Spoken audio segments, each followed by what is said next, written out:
அதே போல் இந்தியாவில் குறிப்பாக தமிழ்நாட்டில் ஏதாவது போராட்டம்னா தான் அதுக்கு பதில் உடனே கிடைக்கிது.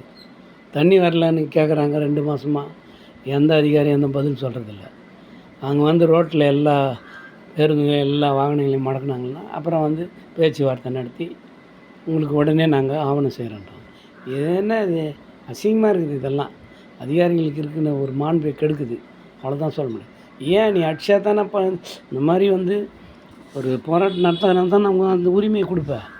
அதே போல் தான் அந்த கத்திக்கும் உரிமைகளுக்காக போராடலாம். எல்லோரும் எப்படி குரல் கொடுத்து ஆனால் குரல் கொடுத்துக்கிறாங்க. பரந்தூர் விமான நிலையத்துக்கு எதிர்ப்பாக கிட்டத்தட்ட 2 வருஷமான்றாங்க.